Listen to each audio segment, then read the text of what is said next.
It's very difficult to visualize someone else's imagination. One of the hardest things for any team of filmmakers to do is to take a book and transform that story into an amazing movie. Welcome to Stream TV, and today we are giving you our top 10 list of the greatest movies that are based on books. Before we get into our list, we are putting out new videos every day, so be sure to subscribe to our channel and hit the notification bell so that you can be the first to catch our next video. So let's get started.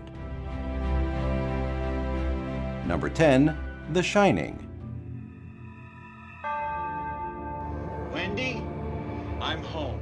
Written by one of the most well-known authors of our time, Stephen King wrote this horror novel in 1977. Being his third book, it was set at the Stanley Hotel, haunted and tucked into the Colorado Rocky Mountains. It centers on the life of Jack Torrance, who is a struggling writer, recovering alcoholic, and off-season caretaker of the hotel. Being snowbound and constantly attacked by the supernatural forces in the hotel, Torrance goes mad, terrorizing his wife and young son. Jack Nicholson and Shelley Duvall did a wonderful job conveying the insanity and subsequent terror that Stephen King conveyed so well in his book, even though the movie did take some liberties with the story. Although the book focuses much more on the actual haunting of the hotel, the movie focuses more on Jack's descent into madness. Also, the iconic twins that everyone remembers at the end of the hallway were not in the book at all. Ever and ever. Regardless of the differences, this 1980 movie did a wonderful job conveying the same emotion from book to film. Has it ever occurred to you that I have agreed to look after the Overlook Hotel until May the 1st? Number 9. Psycho. You know, if anyone ever talked to me the way I heard, the way she spoke to you. Many forget that this film was based on a book with the same title. Written in 1959 by Robert Bloch, the story is loosely inspired by the case of a convicted murderer and grave robber in Wisconsin named Ed Gein. Except in the movie, we have the iconic Norman Bates. Everyone remembers that iconic scene when the beautiful young lady, played by Janet Leigh, slips in for a nice shower. We see the silhouette of a person wielding a knife. Then, there's that iconic music as the knife stabs and cuts its intended victim. Although it is an older movie, it was ahead of its time in the realm of horror. The film's mastermind, Alfred Hitchcock, was the best horror and suspense writer of his time, with such titles as The Birds, Vertigo, and The Man Who Knew Too Much under his belt. It was his vision and understanding of the genre that took the horror from page to picture. Number 8. The Green Mile. People are so used to Stephen King horror stories like The Shining, Misery, Pet Sematary, and It, they forget that he is also responsible for powerful dramas like The Green Mile. I'm tired, boss. Tired of being on the road, lonely as a sparrow in the rain. With a stunning cast that includes Tom Hanks, David Morse, Michael Clarke Duncan, and James Cromwell, The Green Mile earned many nominations. Set in the 1930s, the death row guards at the state penitentiary have been delivered a humongous, simple-minded prisoner accused of murdering 2 little girls in the most heinous way possible. But they soon find themselves faced with a moral dilemma when they learn that the prisoner has a special gift. Bound by their duties, they must decide which path of virtue they must take while time runs thin for the man bound for the electric chair. This movie will surely pull on your heartstrings, providing you with an emotionally powerful experience.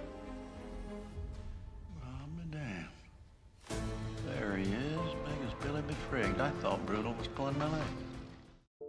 Number 7. One Flew Over the Cuckoo's Nest. Excuse me, miss. Do you think it might be possible to turn that music down so maybe a couple of the boys could talk? Yes, One Flew Over the Cuckoo's Nest was a book. Previous to its release in 1962, author Ken Casey was a volunteer who took part in a secretive psychedelic drug program known as Project MKUltra. As part of this experience, Casey took drugs such as LSD, mescaline, and cocaine, writing in detail about the effects. He even went on in later years to do experiments of his own with these drugs. But it was from this experience that Casey got the inspiration for his book. Since these were the years where hippie culture was popular, his book was regarded as too edgy and too counterculture. Subsequently, it was banned from high schools. However, the actual story revolves around a man who tries to escape a prison sentence by acting insane. He eventually finds out that the Oregon asylum which he was sent to was much worse than prison, thanks largely to a certain lady named Nurse Ratched. Jack Nicholson is stellar in this role. Also, the movie spawned a Netflix series called Ratched, which was highly rated by critics. No. Number 6. The Silence of the Lambs. Dr. Lecter, my name is Clarice Starling. May I speak with you? You're one of Jack Crawford's, aren't you?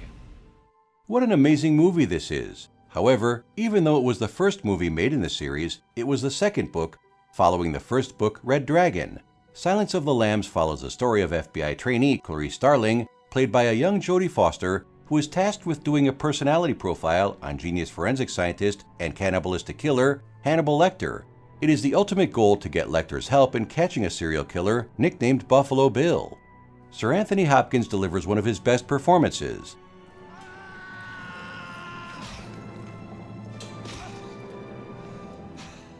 The movie itself won Best Picture, Best Actor in a Leading Role, Best Actress in a Leading Role, Best Director, and Best Screenplay based on material previously produced. Aside from the creepy dance of Buffalo Bill, Silence of the Lambs is definitely a movie that will keep you on the edge of your seat the whole time. Number 5. The Lord of the Rings Trilogy. Look for your friends, but do not trust to hope. It has forsaken these lands.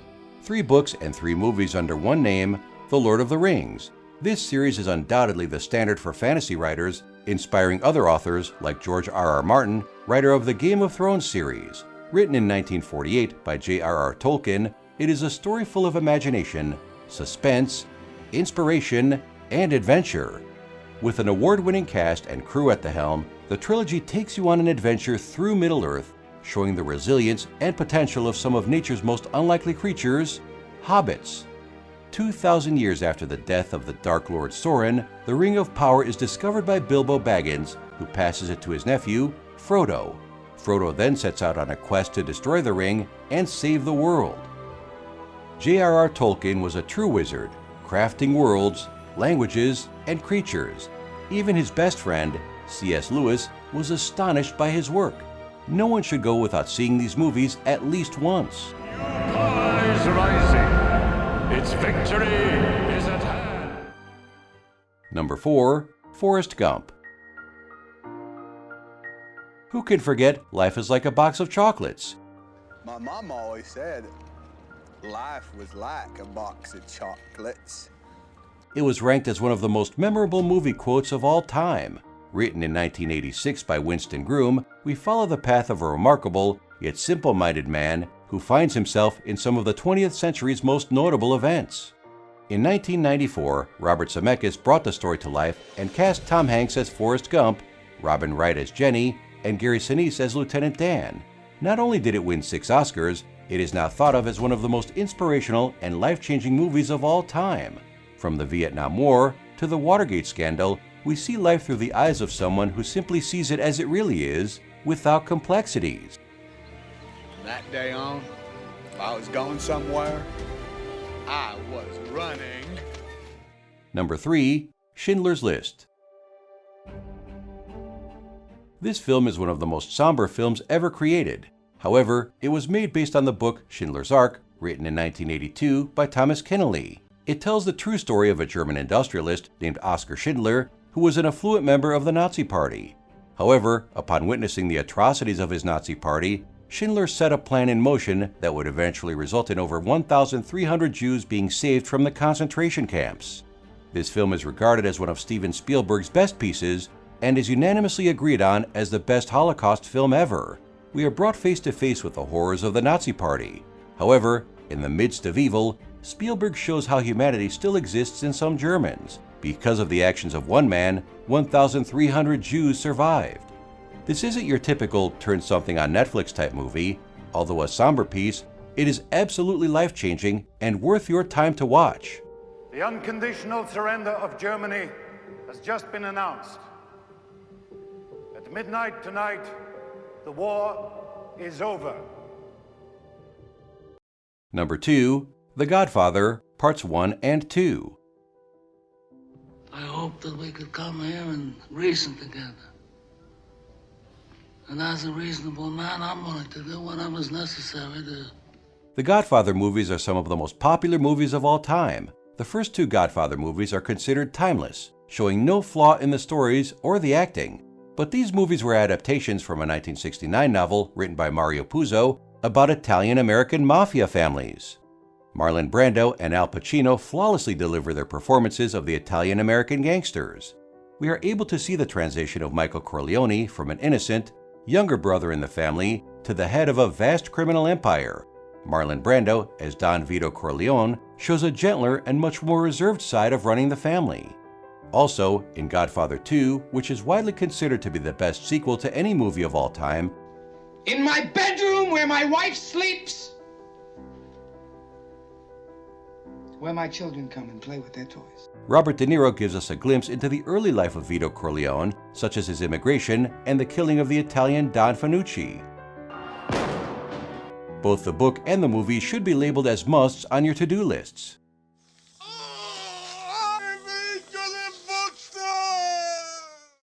Our number one pick is The Shawshank Redemption.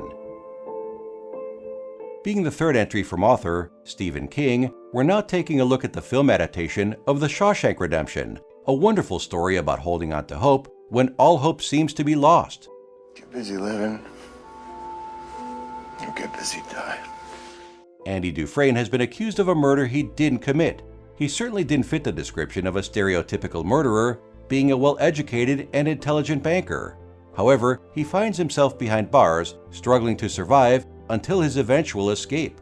The book actually looks quite different from the movie. Although the road eventually leads to the same conclusion, certain details were altered. For instance, in the book, many of the characters, like Warden Norton, Tommy, or Boggs, never died. Tommy and Boggs were simply sent to other prisons, and Warden Norton retired after Andy's escape. Also, for a movie about holding on to hope, the book didn't paint a very hopeful picture for Andy, who was very suicidal. But who can blame him? He was serving a sentence for murdering his wife when he was innocent. Even though this film didn't receive much praise when it was first released, it slowly gained popularity over the years and is now regarded as one of the best films of all time. Hope is a dangerous thing. Hope can drive a man insane. It's got no use on the inside. You better get used to that idea. Did we leave something off? What would you choose to be on this list? Be sure to comment below. Also, don't forget to subscribe for more great content from Stream TV.